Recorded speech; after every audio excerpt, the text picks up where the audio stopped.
Hello, I'm James, and I'm an old guy in Europe.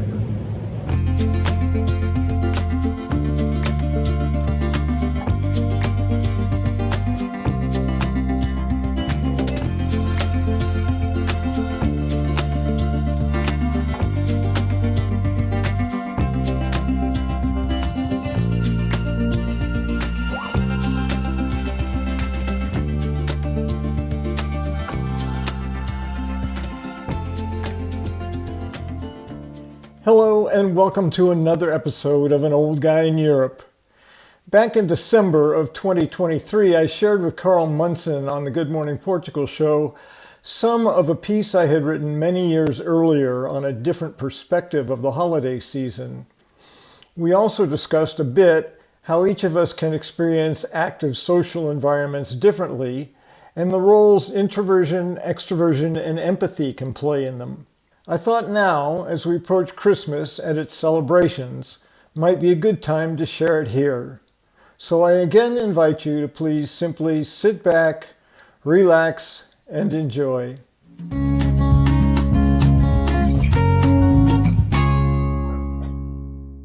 Mirth and merriment, and yeah, great for the beginning of December and the Christmas spirit, and a wonderful representative of the whole event. We did have a little moment with our mate Nuno as well, didn't we? We were sort of confiding as varying degrees of introvert. And we acknowledged, didn't we, of course, that these big events are quite often an assault on the senses of any introvert or empath. And everyone, I think most people at a great big public event are, as well as enjoying it, also coping in some way with the effect it has. Because we know, don't we, that, the music and the drinking and the dancing is often a way to avert our consciousness away from our existential angst, and nothing wrong with that. We all need a way. And then for the more sensitive, if I may include you in that, can be quite an assault on the senses. So how was that for you? Well, I've had a lot of practice over time. Once I became aware of what was going on, which was quite an enlightening moment for me. I was sharing my experience of my sister with another woman, because my sister was a little difficult to deal with. Sorry to laugh. It's just yes, and I was explaining this feeling of the abyss, being on the edge of the abyss. I was just being sucked into a black hole. And she said, "Oh, so that's how your sister's feeling." And I said, "What?" And I really had to think about that. What the hell are you talking about? No, that's how I was feeling. And then she said, "Do you typically feel like you're on the edge of a black hole getting sucked in?" I said, "No." She said, "When do you feel that?" I said, "When I'm talking to my sister. I just told you that." It's like, she said, "So it's not you, it's your sister." And I said, and then she said, "You're empathic. You're picking up on your sister's energy." I just went, oh, like my whole world just in that moment just opened up. It's like, no wonder, when I go into a big city, I'm exhausted when I leave because there's just all this energy and I'm not really aware of it. I'm just aware of this sort of, so what you just described is where I was maybe 10 or 15 years ago. But once I got the awareness, I started learning how to manage that and to not own it and to just keep breathing and do the things I needed to do to, as best I could, just not be inundated with all this energy. I still, leave a big city exhausted. So it's the same experience. I go to this event. It's fun. There's lots of activity. It's really loud. You can't hear anyone talking. You're engaging new people that you haven't met before all over the place.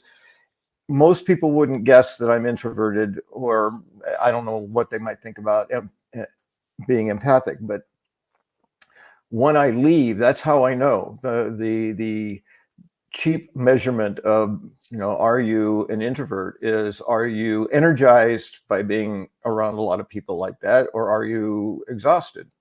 And for me, I'm always exhausted. So during the event, I'm fine. Toward the end, I start I just kind of need to sit down and be quiet for a while. And then when I get home, it's like, good night, world. I'm out. I get it. And it's probably a little bit like a computer, isn't it? That's using a lot of resource. It heats up. You have to kind of pull. Well, the battery, that's what I use. The battery is being drained. And the recharge is the rest. My understanding of the extrovert is the recharge, is the the after party. It's like, give me more, and that charges me up. If I don't get enough, then I start feeling so. Yeah. It's So, really and I think that may come, that might come as a revelation and help to other people who think, oh, I'm so antisocial. I go to these big events and I go home exhausted. It's quite a lot to deal with for the sensitive soul. And you know what? Underneath it all, we're all sensitive souls. Right, James, did the beer do it? Did the travel do it? Have you had any mindful migration reflections that you wish to share with us that have come upon you just recently? I have. I'm still wanting to share that piece that I wrote, and I'm not quite sure. Somehow, I think reading the whole thing might not be all that interesting, but maybe I'll just sort of summarize the content. About I don't know, 10, 15 years ago, I was thinking about the holiday season, and it was probably a challenging year that year for me. And I realized, all this fa la la la la and all this, the joyful season stuff, I wasn't quite feeling it. And and I said, man, I realized in that realization that there's a lot of pressure to be fa la la la, singing happy and having lots of joy just because it's December. Like, the life doesn't say, oh, it's December, let's take all your burdens away and just bring nothing but joy into your life so you can be joyful. And definitely there's a choice about, choosing joy over something else. But sometimes it's overwhelming. And, it's consistent with some of the old traditional stories, A Christmas Carol being, maybe one of the oldest along the way, where not everyone has this same experience of Christmas. There are people who are hungry. There are people who are homeless. There are people who are cold. There are people who are being laid off from jobs. All of this is going on all the time. But at the holiday season, it seems to be that much more significant because of this pull.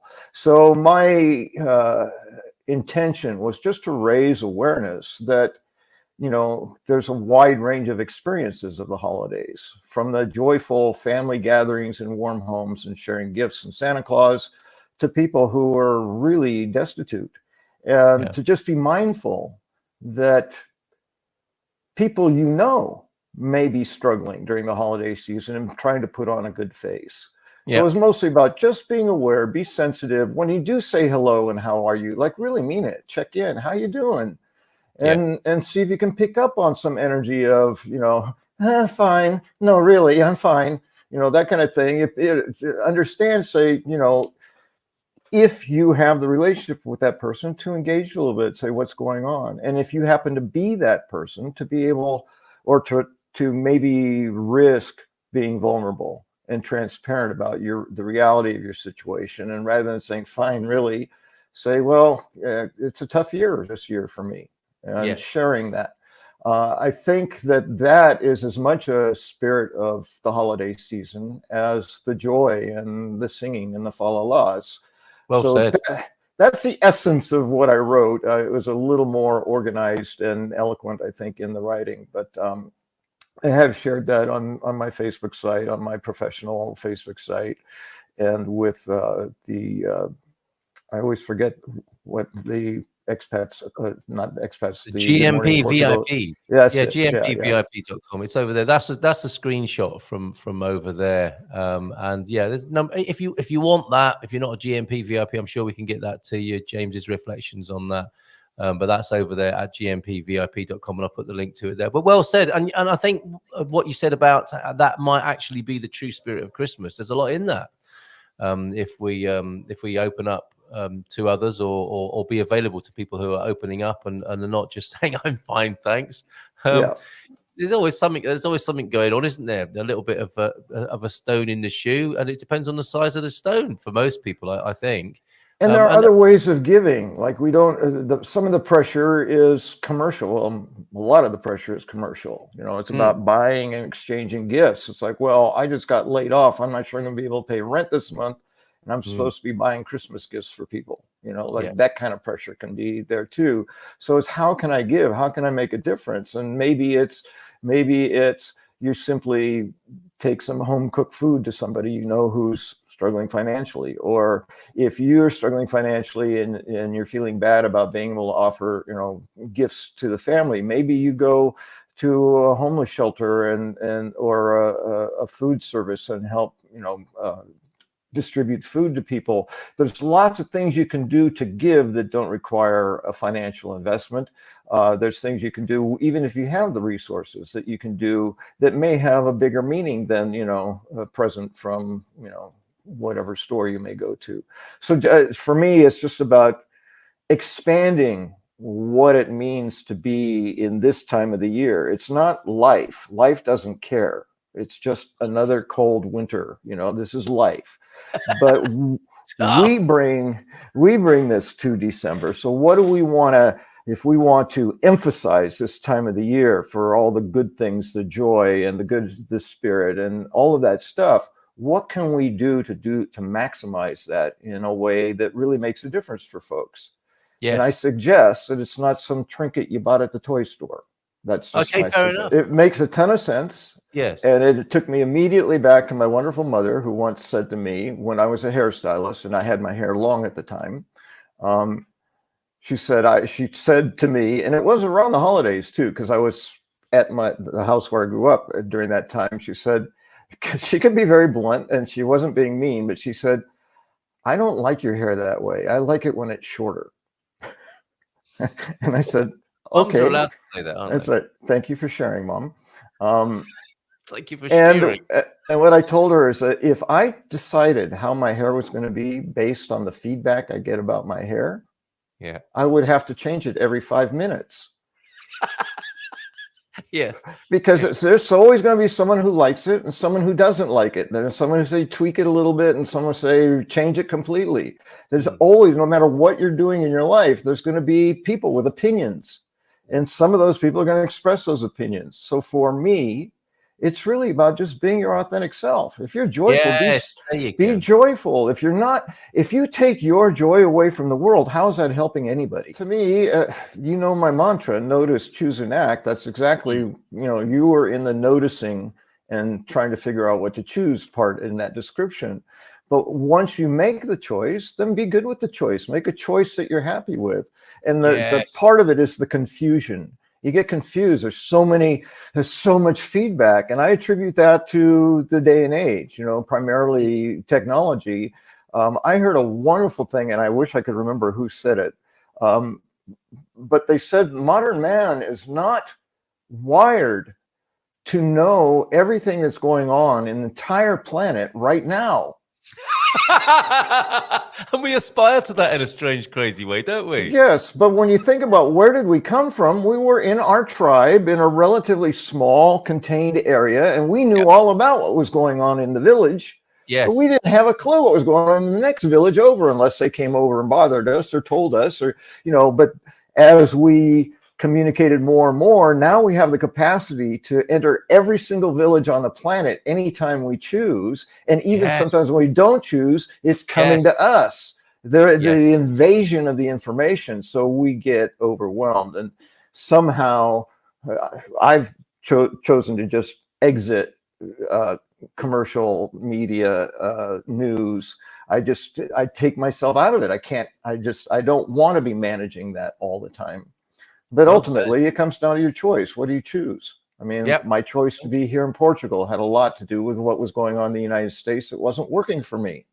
It's like, well, what do I want to do about that? I can be in it, but I'm too aware of it. It's like you can't unsee it. You can't unexperience it. Yeah. It's like I just need to distance myself in a place that supports my way of life better. It's very good. So no, it always comes back to notice, choose, and act. And we might have the originators of the phrase join us at some point. That would be wonderful. But thank you, James. Thank you for that. And very quickly then, before Tig joins us, you sent in a visual dad joke here. Yes. I thought it was appropriate. I think you should take responsibility for this. Come on. Okay. Every year, Neil Diamond would go to Sweden and sing Christmas songs with the people as they stood side by side the length of the block. I never knew that. It was a Swede Caroline. It's so bad. Yes, Wow. it is. Like, Sometimes the worse they are, the more I laugh. It's is just there an American lawyer that specializes in suing people for saying stuff like this? There should be, right? You it hurt just my funny bone. makes me talk about earworms, Sweet Exactly. Thank Caroline. you. Got kung fu Everyone does back. it. Ba, ba, I bet, ba. yeah, 90% of the people watching did that when I said Caroline. I went ba ba ba. Yeah, so stop it.